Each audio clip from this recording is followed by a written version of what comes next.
Zombie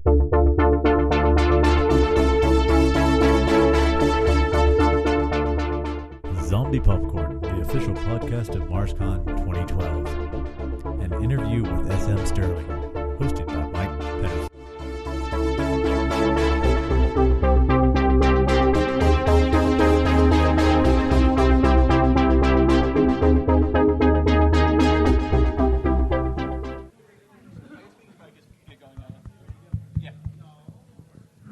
Good morning, everyone. Welcome to MarsCon. Everyone having a good time so far? Once more, I didn't hear that. A little better. How's everyone doing this morning? There we go. All right. Yeah, right. Well, we all know why you're here. You are here to see our guest of honor. Now, with me as your leader, we will be invincible. Do you prefer Steve? Okay, that's what I thought. On behalf of MarsCon, I'd like to welcome you to the Eastern Death Zone. Mm-hmm. Yep.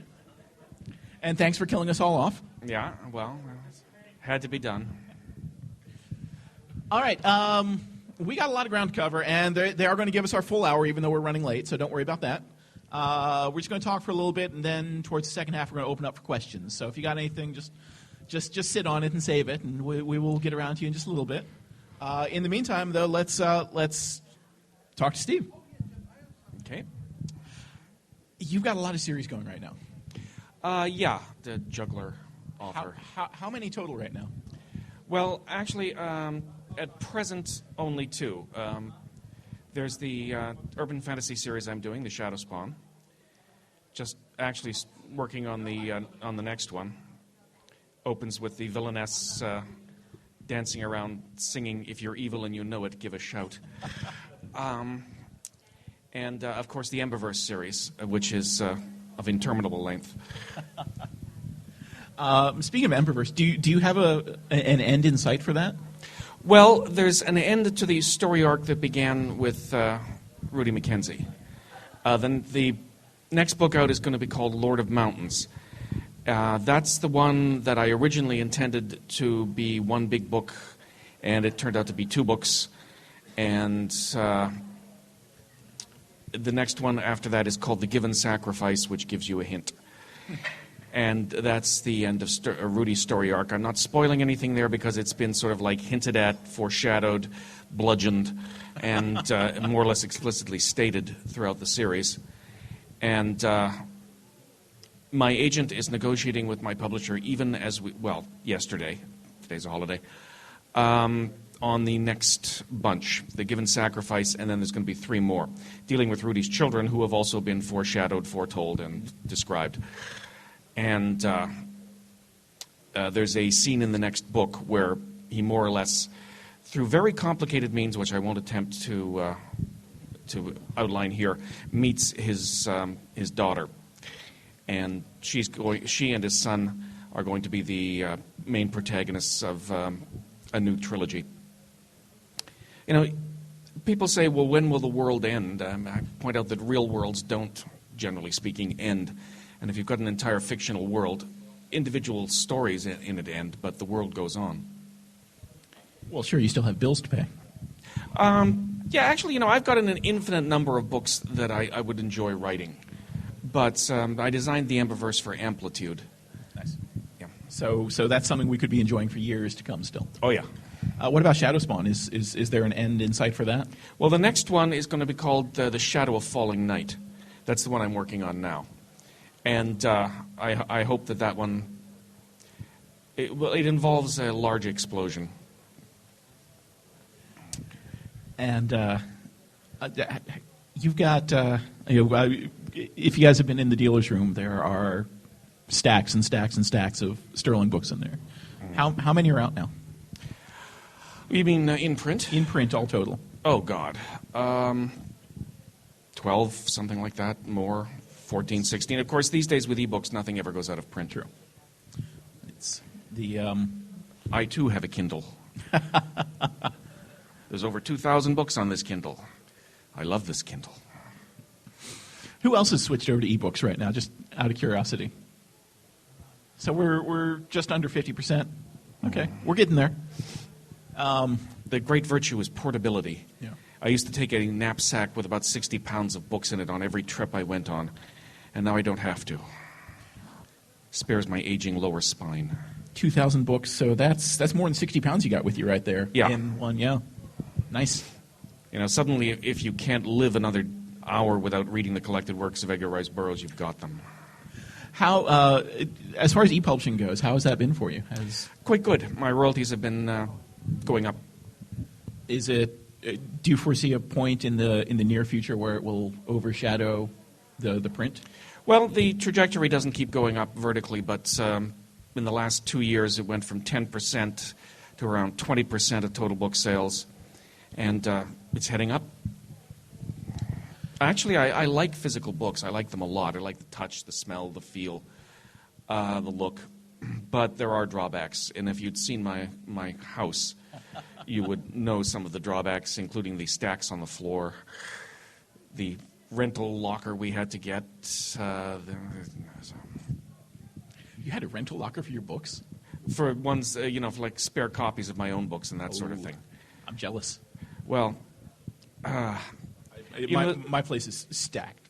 Oh, yeah. Well, I bought the house I have now because there's a place that was on the original plan, a 2-car garage that was turned into a den while the house was being built. And I walked in and I said, "This is my office. It calls to me." And we bought the house, and I had floor-to-ceiling bookshelves installed in the office, along with a French door and some other stuff. And I thought, now I will have enough bookshelf space that I will never be short again. What a fool I was. I'm guessing, based on the type of material that you write, that a lot of those books have to be research material as well. Oh, yeah. Well, my idea of a fun afternoon is sitting down in a good restaurant with a book on economic history. So that's got to be the toughest part of some of what you're writing. Is when you recreate a world, you have to learn so many different skills that the characters have to have. Or you can have to learn how to fake them convincingly. Yeah. There's a saying I have that world building is good occupational therapy for lunatics who think they're God. It's just incredibly complex, and everything is connected to everything else. And there are so many specialized areas of expertise. I have a bunch of first readers. I run stuff by them. It's not so much making mistakes out of sheer ignorance that I'm afraid of. It's making mistakes out of thinking I know more than I do.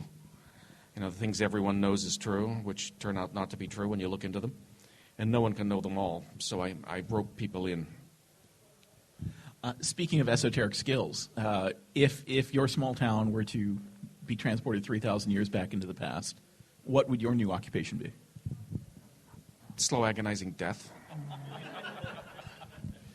Well, I'm dependent on modern medicine to a certain extent. Yeah, actually, there are a number of things I could do. And there's a whole number of things I could supervise other people doing, I feel, too. So a leadership position. Yeah. If only the fools knew enough to do what I told them. Actually, as long as we're talking about the town you live in, you seem to be close with a lot of George Martin's his gaming crew.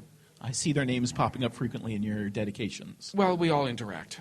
There's a surprising number of science fiction and fantasy writers in New Mexico. Yeah. I suppose it's because it's a good climate and you don't need to live anywhere in particular when you're writing it for a living.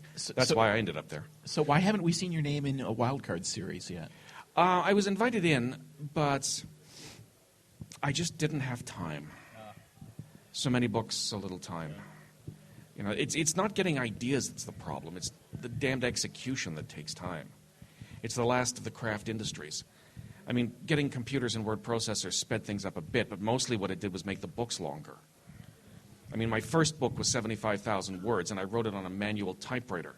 This was back when cut and paste meant cut and paste, or in my case, crawling around with a pair of scissors and a dispenser of Scotch tape.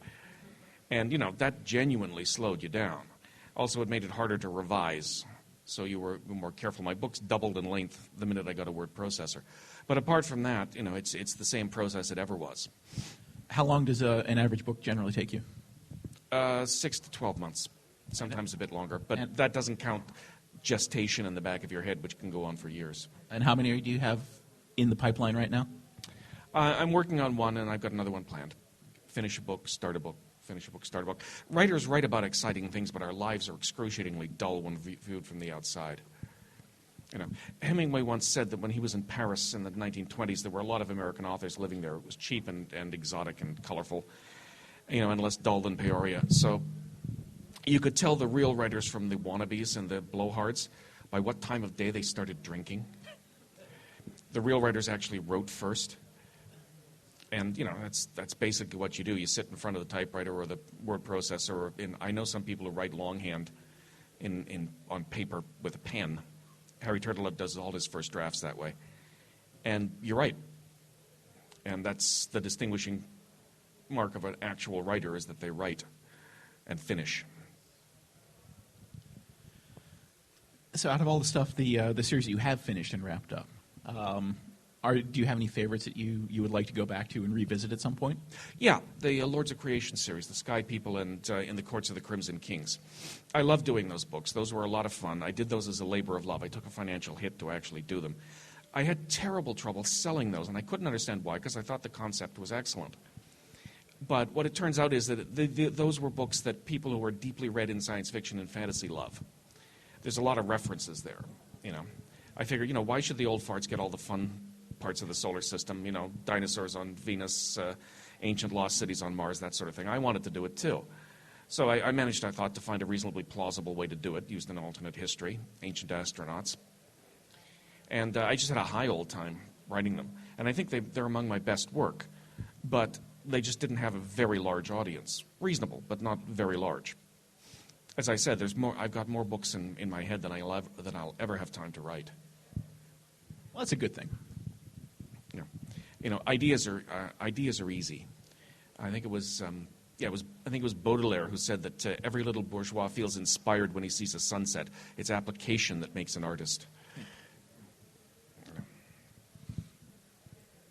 I think it was Baudelaire, one of the other symbolists, who also said that what was it? He was talking about message art, and he said political commitment is the first refuge of the technically incompetent. How about travel? Do you do a lot of travel for research? Some. Last year, I went on a tour of Oregon and Washington states with a friend from the coast and my beloved wife. And we traveled around to a lot of sites that are in the books and took pictures and speculated about how that hill would look with a castle on it. And the natives thought we were weird. And we visited some very interesting vineyards. Yes, had to do research in good restaurants, too. I suffer for my art. You have our sympathy. Mm-hmm. I assume that you'll be sticking around to see Coyote Run tonight, then. It seems to be well in line with... Seeing what? Coyote Run? Oh, yes, of course. Yes, there's a lot of Celtic music in my books, as you may have noticed. Yes. Actually, I saw Poison Dwarf last night. They were very good. Oh, okay. I've been hearing good stuff about them. Spontaneous dancing occurred, yeah. Oh, good. You do quote a lot of music in your books. Mm-hmm. Is there anyone you want to give a specific shout out to right now? Anyone new you've come across? Let's see. S.J. Tucker. I really like S.J. Tucker's stuff. Heather Dale. Alexander James. All sorts. I'm terrible at names. I can remember songs well, but names I need my references for. But those three are very good. Of course, if you quote a song, you have to get permission, copyright issues. But I found that isn't much of a problem. I generally write while I'm listening to music. So I was just about to ask you that. What is this the same stuff that you listen to when you're writing that? Oh yeah. Well, different music for different. When I was doing In the Courts of the Crimson Kings, there was a lot of prog rock going on. Yeah. You mentioned Jan earlier. Mm-hmm. Let's draw some attention to her from the audience, because I know beautiful that woman in black there. We met at a convention. We courted at conventions. I proposed at a convention. We didn't get married at a convention, but Were you a con goer before you started writing? Pretty much at about the same time. Well, I've been writing in my head and doing little stories and that sort of thing since I was about 6. But I started going to cons in the 80s, and that was when I got my first publication. What was the day job before that? Oh, in any number of things. I trained as a lawyer, but I had my dorsal fin removed and never practiced. I went to law school in Canada, and then I articled for a year, which is sort of an apprenticeship thing, and then did the bar admission course. And the people I articled with, well, one got carted off to a drunk tank screaming that things were crawling up his legs, and the other was disbarred. 4 disbarment proceedings against him at the same time. Most dishonest person I ever met. So I decided that law was not for me. You know, I might do well as a ruthless warlord, but I draw the line somewhere. Well, writer is basically a professional liar as well. So yeah, but it's at not least, too far. Don't different. intend to deceive. And then I did all sorts of things. This and that, a lot of office work, some temp jobs. I was a bouncer for 2 days. You know what bouncers actually do? It's not like that Patrick Swayze movie. You get puked on. You grab really drunk, boisterous people and drag them out, and they puke on you on the way out. And I liked that denim jacket, and it was never the same. So I quit after 2 days. Just did anything that was I could to keep myself fed. I did the traditional starving artist living in a garret. In my case, it was a slum apartment over 2 transvestite hookers with a hole in the floor in the kitchen. So I learned more about them than I wanted to know. I couldn't help but notice that in the Emberverse series, the map in the front was done by a local artist, Courtney Skinner. Yeah. Have you worked with him on anything else? Or? Just on that. He was recommended by my publisher. Have you had a chance to meet him? Not yet. He's a great guy. He's I'd like to.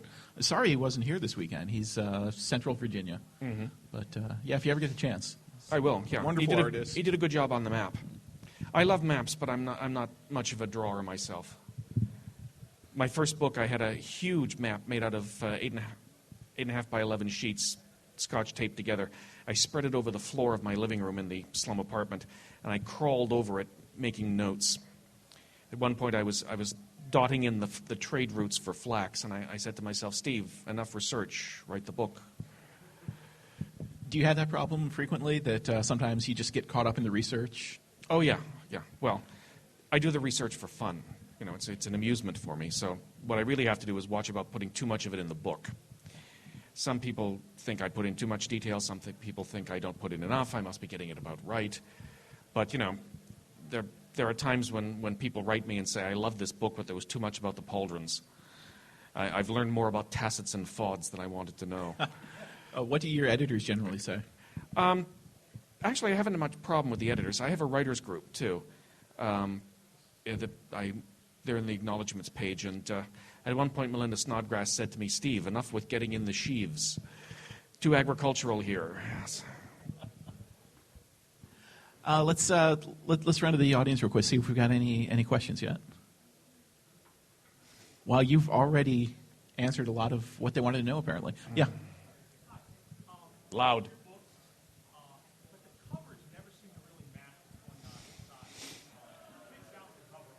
Not me.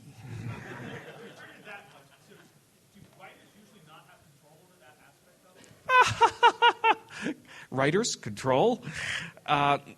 Maybe Stephen King or J.K. Rowling get some control over what goes on the covers. I'm lucky to get consulted. It's only since my sales really started taking off that they've even told me about it. Or showed me the writing, the drawing before it goes on. Book covers aren't supposed to be illustrations, though. They're supposed to get people interested enough to pick up the book, and that seems to be happening.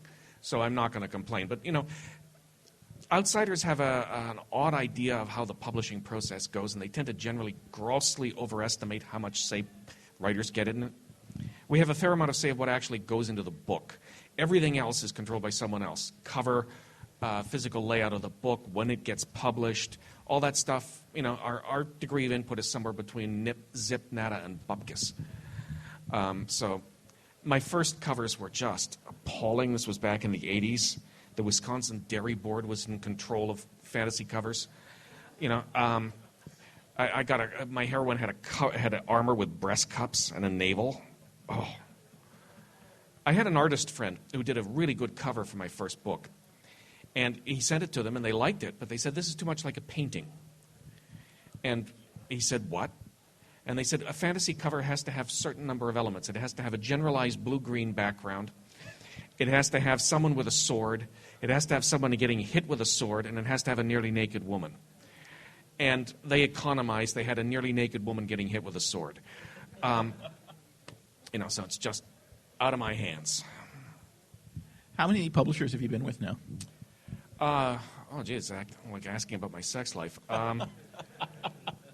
Bain and Tor and Rock. 3. I was with Bain to start with. I moved on to Rock, which is a subdivision of Penguin. And I've had the Courts of the Crimson King and the Sky People were published with Tor. Then there's anthologies and that sort of thing. I've been doing a lot of short stories lately. How are you enjoying doing the short stories? Yeah, they're fun. It's technically different from doing a novel. Writing a short story successfully is like stuffing a live cat into a Coke bottle without hurting it. My natural length is the novel, but I enjoy doing the short stories. Novellas, really, 10 to 15,000 words, especially if the project's interesting. There's one coming out next year in time for the John Carter movie. It's called Under the Moons of Mars, New Stories of Barzoom. A bunch of us did Barzoom stories. I managed to get in Barzoom, the Moon Men, Tarzan, and Pellucidar. That was a hoot. And I recently did a World of Tears stories for a Phil Farmer tribute anthology that'll be coming out next year. It's called Trickster of the Apes, and it got a bit recursive, but it was fun. Who's doing who's editing and publishing the Farmer anthology?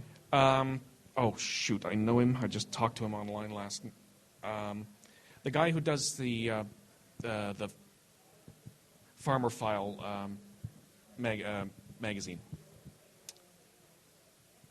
He runs the Phil Farmer website. Names terrible. It'll come to you later tonight, probably. Yeah. Stairwell Wit. Yeah. Yeah, exactly. I saw someone else had a hand up just a minute ago. Yeah. I've been working my way through your chain series and enjoying it a great bit. As a techno geek, I'm wondering, as a techno geek in the background of the chain hell, how much research or contribution did you get the background in the tech writing? A whole bunch of stuff from a whole bunch of different people, and I read a lot of books. I've got at least one physicist on staff, as it were. Yeah, and oh by God, you try to change the laws of nature. There's no end to it. Yeah. Well, actually, I can. I'm God. Not the God, but a God, as far as my books are concerned. Anyone else? Yeah.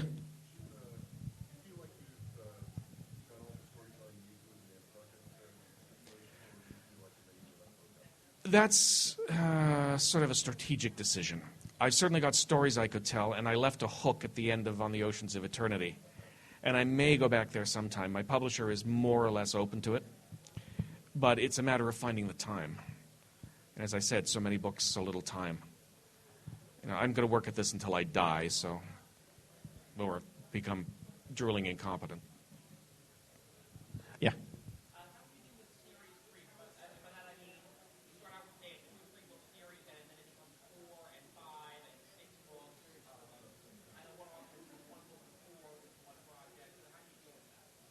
Well, if a book turns out to be longer than you thought it was going to be, you call up your editor and say, oh, geez, this is coming in too long, I got to split it. And depending on business considerations, they say, dream on, or sure. If, in terms of story, I think in terms of the arc that starts out, the question that starts out a series, so that just takes as long as it takes to wrap up. You've got to be careful about how many point of view characters you put in an arc, too. I find that every time I put in a new point of view character, it adds 120 pages to the book.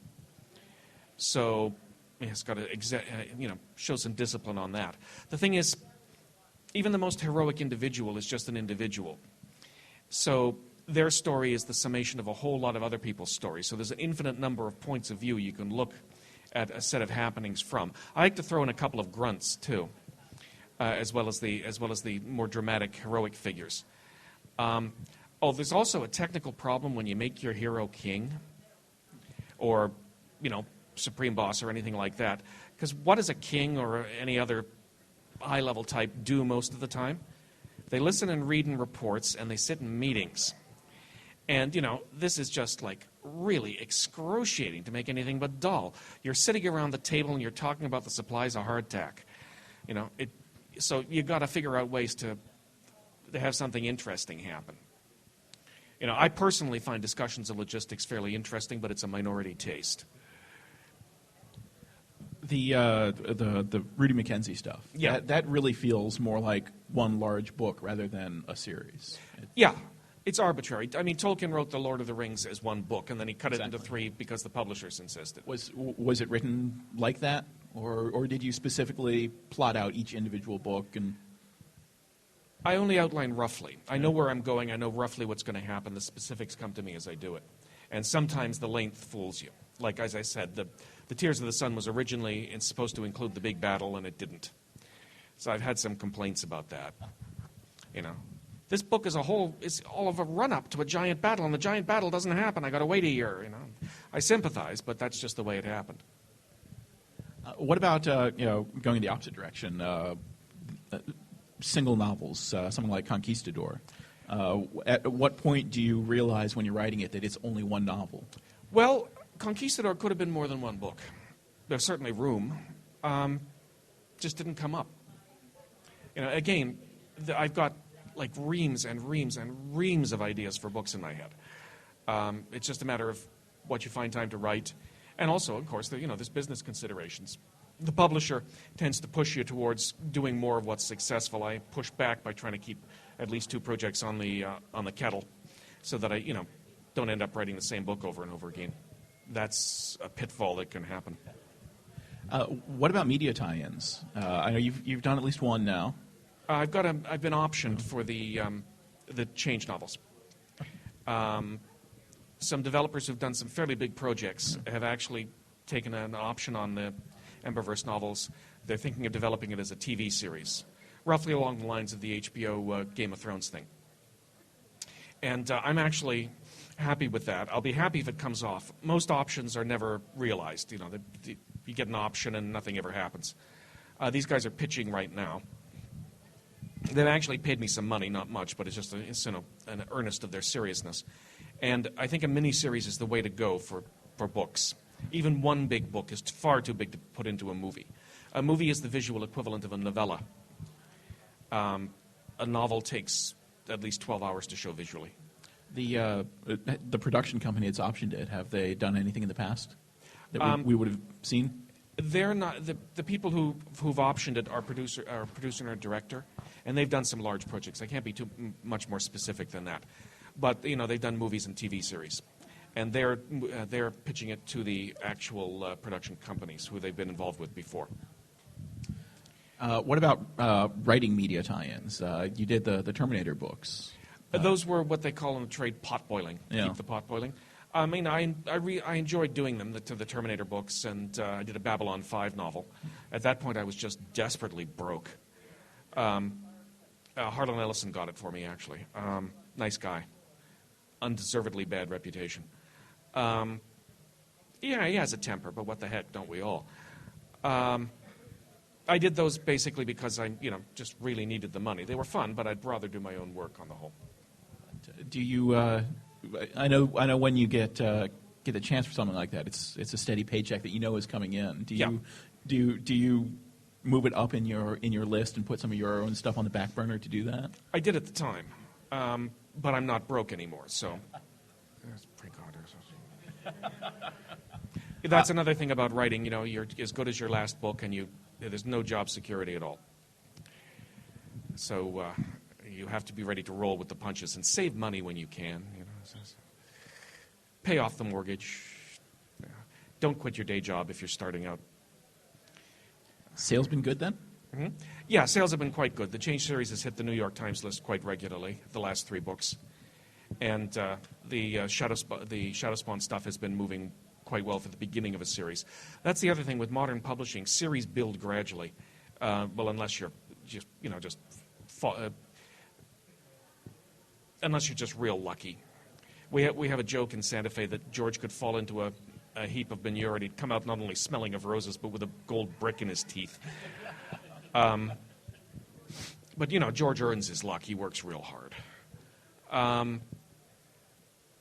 So the sales have been quite good lately. Good. I saw another hand going up right here in front. Do you find that collaborations make it easier or harder to sell as communications lately made that? Depends on the person. The internet has made it a lot easier since you don't have to be in physical propinquity. I wrote a collaboration once by going up to a cottage in the north of Ontario, and we'd hand the keyboard back and forth, and the person who wasn't writing would go outside, and we were building a biffy at the time. And we ran into granite 3 feet down, so there was a lot of sledgehammer work to work off the tensions. Collaborations can ruin a friendship, or collaborations can be fun. It depends on the person. I collaborated with Dave Drake, and I thought that was the most efficient and successful of my collaborations. Dave wrote enormously long outlines, like 40,000 words, and then I just wrote the book. And in a way, that was even more fun than the usual thing because I enjoy doing descriptive, and that was mostly when I was doing description and action. So I could just, it was like eating ham. You don't have to fiddle around with like cutting it off stuff. You just tear off chunks and eat it. But on the whole, I prefer doing my own stuff to collaborations. But, occasional collaboration is fun. I've been kicking around a collaborative idea with John Birmingham, which may or may not come off. You mentioned that you're currently we're working on Emberverse stuff. Yeah. Well, no, actually, right now I'm writing the next Shadowspawn book. Next Shadowspawn, okay. So when you're done with the Shadowspawn, you're done with the next Emberverse. Is there anything else that you're tackling next out of all these ideas? Well, I'm pitching three more Emberverse books to Penguin. Well, no, actually, they've agreed to take them. We're just talking about the money, or rather, my agent is talking about the money with them. I expect to learn that next week, and then we'll sign and go forward on those. It's nice to be able to sign multi-book contracts because it sort of smooths out your cash flow, which can be a real problem for writers. And you can't tell the mortgage people, well, I'm probably going to get a contract in 6 months. That just doesn't cut it. So, and of course, when you're starting out, unto them that hath it shall be given. When you're doing well, they pay you on time. When you're a lowly mid-lister or a new writer, you can't rely on that. Sometimes 4-6 months late. If you hear a tone of subdued bitterness in my voice, that's perfectly accurate. I remember that vividly. Yes, blue shirt.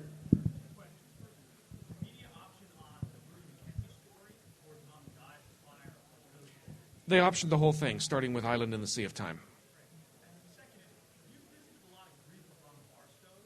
I mean, I kind of think that they're kind of like the way Walsh was killed off in Serenity, like to make the audience take them seriously. Are we ever going to see them actually have some real joy? It's their fault. They keep wearing red shirt. Never mind. The Barstows have suffered about as much grief as they're going to, except for the normal human accumulation. No more bolts of fate for them. Will we see some sort of redemption or achieving some kind of Marchester legacy or something? Well, Oak Barstow's chief armsman now, and he's going to survive the war. So, kids, birthday parties, occasional pig roast. My question again is for a change in the Island series. What would you like to see as options from these things? What would you not want to see? Oh, well. When you sell to Hollywood, it's like selling a car. They drive it away from the curb and it's not your car anymore. It doesn't hurt your book. Your book's right there on the shelf. They can do horrible things. Hollywood is another dimension of time and space. I know people have worked there. I've had enough contact with them to realize that they're not really human beings like the rest of us. And there's an old joke in Hollywood about a starlet who was so stupid she thought she could gain influence by sleeping with the writer. Everyone in Hollywood thinks they can write, including the star's hairdresser. So it's a crapshoot. You get a Peter Jackson, it's fine. You get the people who did George's book, it's fine. You get the ones who convinced that what they really need is to make...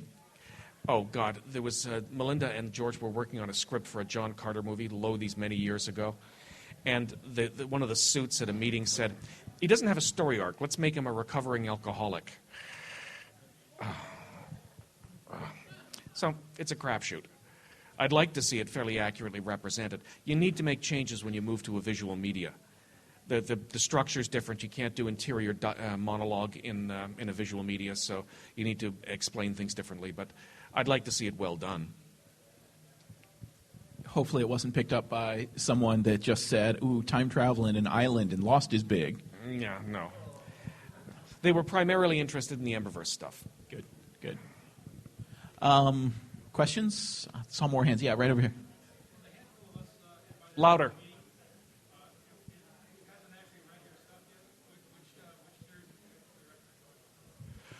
I'm generally most attached to whatever I'm working on at the time. Depends what your interests are. Are you a science fiction guy or a fantasy guy? Yes. Okay. Okay, I'd say start with either Island in the Sea of Time or Dies the Fire. You can get into the series either way. And if you want some classic Sword and Planet stuff, try The Sky People and Courts of the Crimson Kings. There's another hand over this way. No? Yes. Will we find out why Nantucket got particularly Nantucket got You're going to get hints.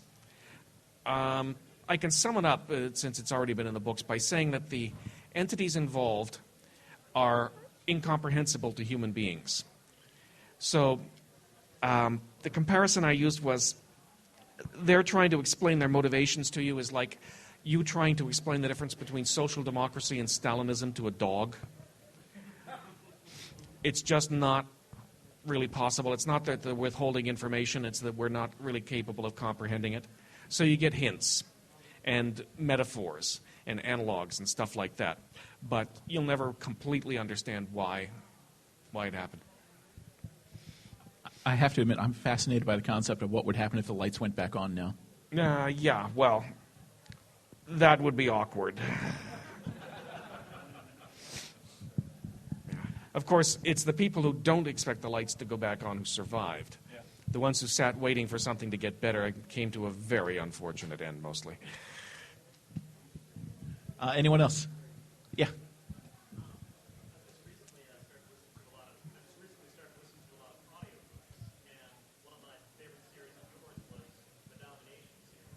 The Draka books, yeah.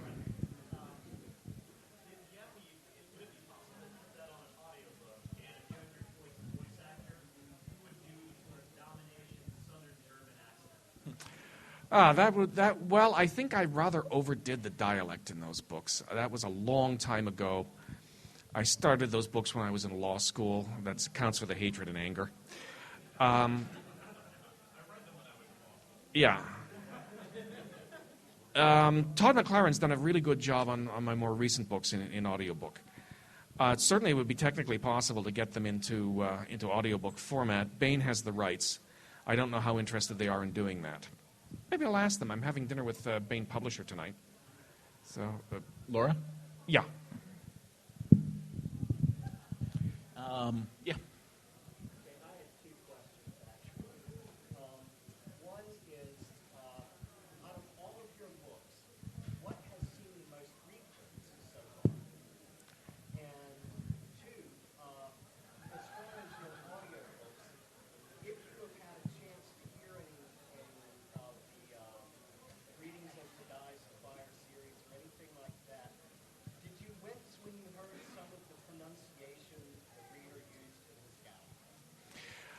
Well, no one gets everything right. As for the reprint issue, Island in the Sea of Time has been reprinted 25 times. I'm particularly satisfied with that because I had a quarrel with Jim Bain about that book. Originally, it was going to be a Bain book. He didn't like it. He didn't think anyone would want to read it. He wanted me to completely tear it down and rewrite it. I pulled the book, returned the advance, and walked. And I was broke then. And then I sold it to Rock, and it's gone through 25 reprints. And I keep thinking, okay, I was right and you were wrong, and I get to sing the I was right song. But that was a matter, Jim was an intuitive genius. When he was right, he was very right. And when he was wrong, he was awful. And this one just pushed his buttons in a negative way. About the readings, Willamette, that sort of thing. No one gets everything right. I know, and I'm generally satisfied with the way Todd McLaren has been reading my stuff. I mean, some of the accents in the books are meant to sound fake. The Mackenzies are all like working on on memories of bad movies about how Irish people talk. Juniper just goes a lot of the time. And you haven't even, I won't even get started on how the McClintock's fake Scottish accent sounds. It's a bunch of Southern Oregonians trying to sound like Rob Roy. But by the second generation, it's just the way they talk. Oh, hi, it is.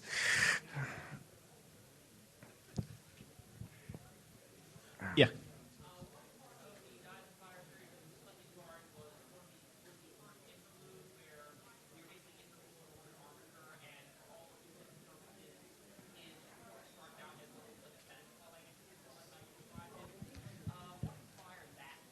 Well, Norman is one of those people. They exist, although they're not all that common, who gets up in the morning and looks in the mirror and says, "What evil can I do today?"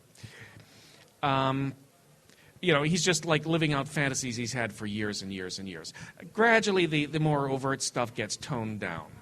He wanted to do this for years. He finds out it isn't as much fun in the long term as he thought it would be. So, less of the fetish gear. That's just the way. Besides which, someone has to get off the stagecoach and kick a dog.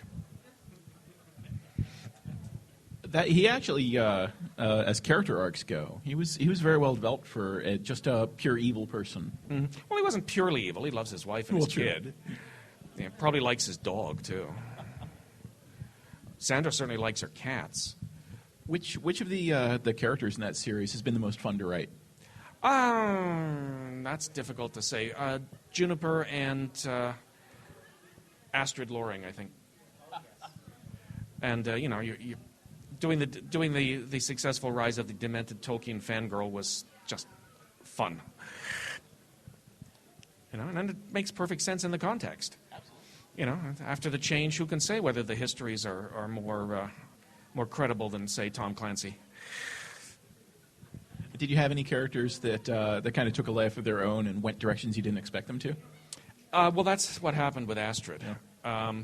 It just seemed to happen, and I was thinking, my God, can I actually do this? And that's the way it turned out. So in book one, you weren't planning on making her a Dunedain? Well, I knew that she was a Tolkien fanatic and that this would have some sort of impact long term, but the Dunedain thing just came to me. And then Silver Falls State Park seemed like a natural. So, yeah. Any more questions? Yeah, right up front. I enjoyed a lot of the references, sometimes obscure Easter eggs you put in a lot of Sorry, missed that bit. the obscure Easter eggs and references to other cultural. Oh, thank you.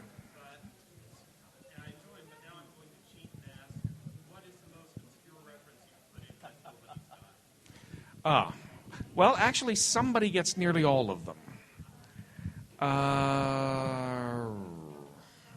Most obscure. Well, there are some Geoffrey Thorne references. He's an author who wrote pirate stories back at the beginning of the 20th century. And almost nobody knows about him now, but I have actually had some references from Geoffrey Thorne that no one's caught. And, Black Bartholomew's Vengeance and Black Bartholomew's Treasure and Martin Coningsby's Vengeance. And it was classic stuff. TV Tropes gets most of them, but it's crowdsourced, so. Okay, one last question. Why do you have to kill off the entire eastern half of the United States? It follows from the initial premises. Matter of population density, amount of food produced and geography. If you got that many people in that small an area with that little food, it just happens. I actually had to put my thumb on the scales a little for anything to survive in Western Oregon. Norman Armature and the pneumonic plague between them sort of clear the place out. And he didn't kill all of us. Some of us are wandering cannibals. Yeah. And there's actually some small communities that survive in the Appalachians and in northern Maine.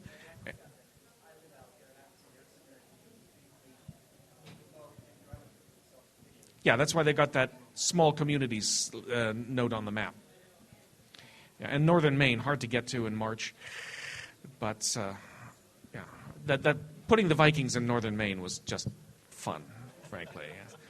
I did a lot of research on Armature. I talked to Diana Paxton a lot about that. She's actually a character in the scene set there. The CRS is actually Diana Paxton. It turns out that someone advised her to move to northern Maine in 1997, actually. And they said there was a catastrophe coming and she should move there because she'd be out of the way. And she didn't. But of course, Dies the Fire is an alternate history, and in that one she did.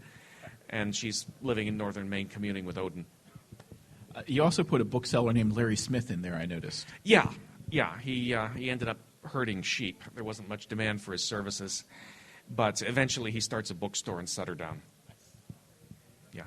He bugged me a little about that. And he said, when am I going to get to do something beside herd sheep? And all you could find for him was selling more books? Yeah, well, that's what he likes. That's what he does, yeah, I suppose. Any more questions? He's running a printing press, too, cutting the pages, sewing them together. Anything else to fetch more Lancers today? Probably not. Just doesn't look viable time-wise at the present, although I enjoy doing that one, too. I'm a big Talbot Monday and a Harold Lamb fan. Did some introductions to the reissues of Harold Lamb's Cossack stories. And I did a Emberverse story, Ancient Ways, for Gardner Dozois's Warriors anthology, which is set in Russia after the change, 52 years after the change, and involves a Cossack. That was fun, too. I do like that setting as well. The Cossacks used to have a saying that they would drink and fight the same way, na umor, to the death. Yeah.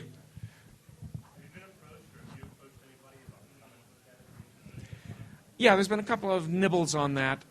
The people who approached us, well, frankly, their artwork just didn't look great. And my publisher, my agent, thought they weren't the people to do it. But I'm certainly open to the idea of graphic novel treatment. What about gaming tie-ins? Have you been approached for any of those? Yeah, I just signed a contract with a firm to do a gaming adaptation of the Emberverse novels. What company, or can you say? No, I can't say. They're going to bring out their own publicity.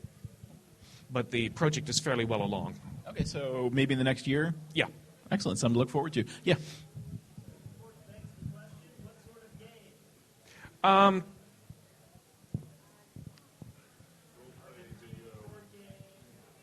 Multiplayer, which can be done either on boards or as an online game. There's going to be a Bible and background information and that sort of thing. Anyone else?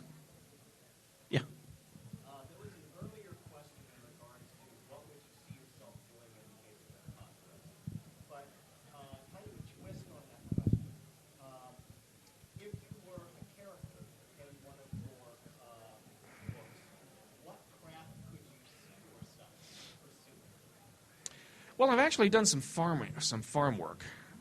I can make a cow move in the direction I want it to generally. And I can grow vegetables, pick tobacco for a while. So, yeah, I could do something like that. I know a little about archery. And I'm fairly well up on early printing techniques. So if you gave me a year and a couple of people to help me, I think I could make a printing press. Have you ever used any of your apocalypses to settle grudges? Oh, incessantly. So who have you killed off that deserved it? People who have annoyingly annoyingly romantic ideas about various things, noble savagism, that sort of stuff. The Pamela Lisketter and the Island and the Sea of Time. It's writer's revenge. Yes. God, one friend of mine got rid of an ex-boyfriend in a really gruesome way in a story. He deserved it too, the swine. What are you reading these days? Well, actually, my reading habits have changed since I got my Kindle. I read a lot of nonfiction, history particularly, anthropology, that sort of thing. And I've been rereading a lot of the classics because I've just got them on my Kindle and they're there in the hideous 3 hours a day, 6 days a week I spend at the gym, around the endless hours on the exercycle, which I have to do for health reasons.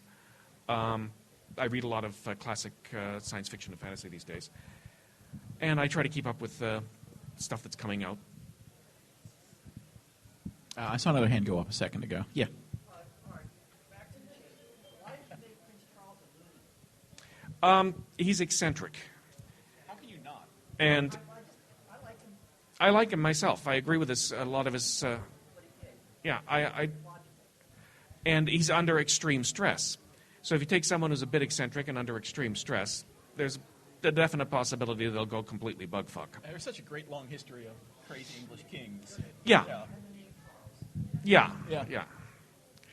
And just Mad King Charlie, just, the phrase appealed. He does a lot of good at first, and then he goes screwy.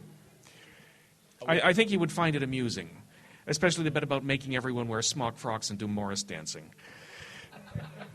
Yeah, he should be killed for that alone. Well, no, I know some Morris dancers in England. I've got a couple of English correspondents who I use for local dialect and that sort of thing, and one of them is a dedicated Morris dancer. I'm going to England for the Worldcon in Brighton next year, and I intend to look him up. Maybe even see some people hitting each other with sticks rhythmically as they dance around. But that part was fun too. A lot of the aspects of the Emberverse series were just fun to do. Was it that graffiti someone had in Protector's War? Help, I've fallen into the Ren Fair and I can't get out. I thought I saw another hand over this way. Did I miss? No? You're not having fun when you're writing. You're in the wrong line of work. Yeah, how can it not be fun playing God? Yeah, well, sometimes it's work, but it is work. But it's fun work, or at least I find it so. And you can work in your bathrobe.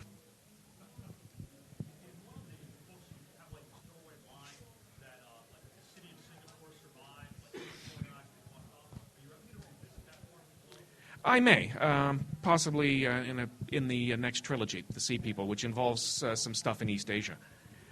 Essentially, the Singaporeans survive surely by being completely organized, which they are down to their bootlaces. And they just march out of town with improvised pikes and march up the Malay Peninsula to somewhere where they can grow food and settle there. So you've got a Malay Peninsula kingdom speaking Singlish, which I thought was both amusing and interesting.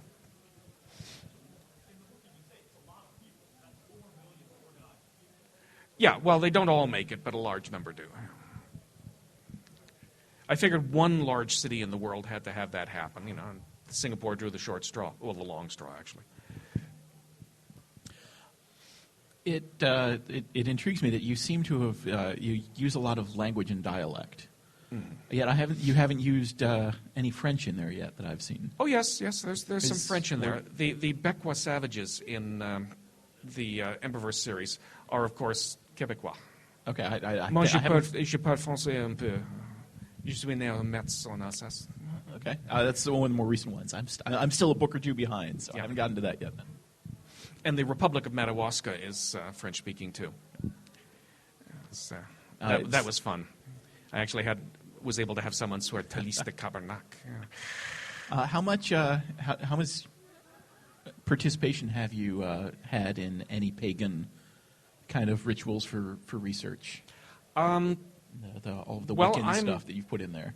I'm not religious myself, but I have a couple of pagan helpers who have been invaluable on research. Keir Salmon particularly, and Paris McBride, and Paris McBride Martin now, and a couple of others who've given me advice on that. And I did a lot of I've read a lot of books.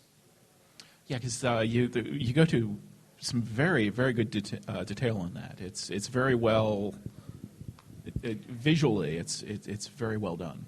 Yeah, well, that's one of the cases where I run it by people who've actually done the stuff. That helps to avoid making obvious errors. Nice. I saw another hand. Yeah.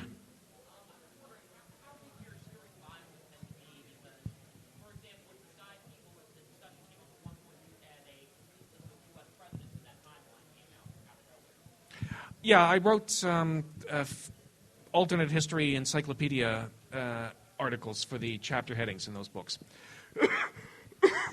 which was a relatively painless way of doing info dumps. Sometimes I write up that sort of stuff as an appendices for myself, and sometimes I just keep it in my head.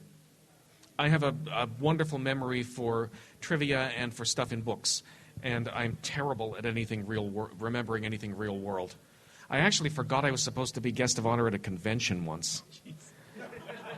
They called me up on Friday and said, "Where are you?" And I thought, oh my God. God, that was embarrassing. But Did you make it? Yeah, no, I didn't. Tried, but I couldn't. It was hideously embarrassing. God. But stuff like alternate history encyclopedia articles I can remember for years in exquisite detail. We're down to the last 5 minutes, so if anyone has any last questions. No? Wow, that's easy. How about? Oh, here we go in the back. Oh, I'm not down on the SCA. I like the SCA. It was just that Armature happened to be, well, like it's anything else. There's good people and bad people in the SCA, and Armature happened to be one of the bad people. Or I consulted with a number of people in the society while I was doing the books, and they all told me that there's a recognizable, if small, subgroup who are people who would really like to do it. Do you do any society events yourself? I've been to some. I haven't actually done any rattan whacking. Was that a hand? Yeah. I'll get you in a second, Angela.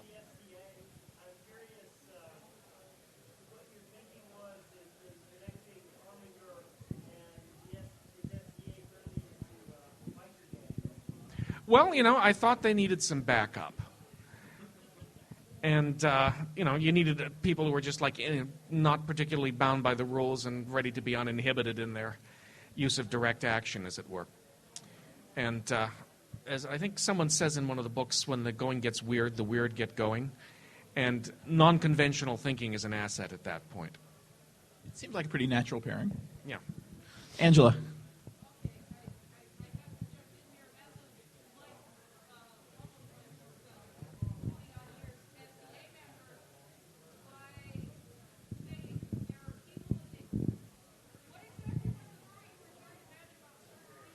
I can't hear a word you're saying. Sorry.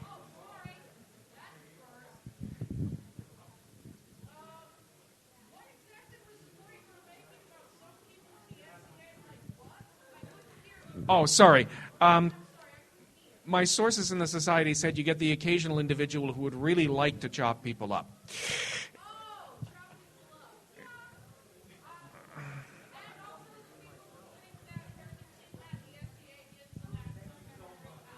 Yeah, and Armature is a person who finds that wearing a tin hat actually does give him real power at this point. So he just goes hog wild.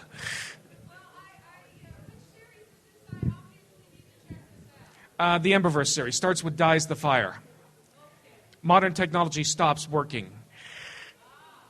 Yeah, no guns, no engines, no electronics.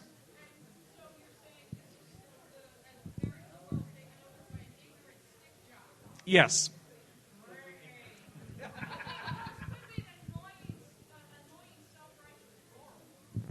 I thought I saw one more hand go up.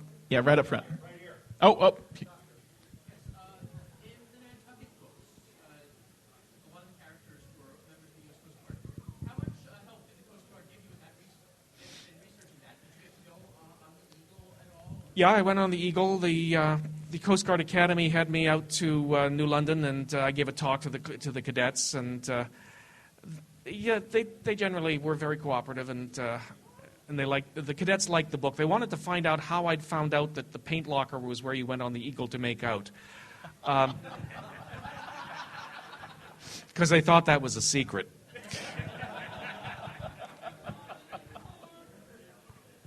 Was Jan with you when you did that research? Yeah. We honeymoon on Nantucket. That's where I got the idea for the series. And we go back there most years, many years. That is, we're going back there this year. Stay at the same place, the Jared Coffin House. How do the locals feel about what you did? Oh, they think it's a hoot. Actually, I was doing a signing in a little bookstore on Main Street in Nantucket, and people would come in and I'd say, want to buy this book? It's set on Nantucket. And a guy came in and I said, want to buy this book? It's set on Nantucket. And he said, no, I only read science fiction. Yes, and I said, oh boy, are you going to be happy.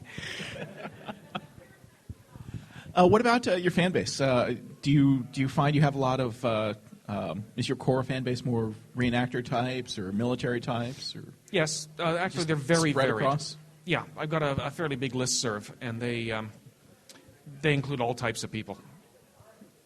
Mostly, of course, really intelligent and tasteful people. But Well, you can tell that just by looking around the room, clearly. and eccentric, and I like eccentric.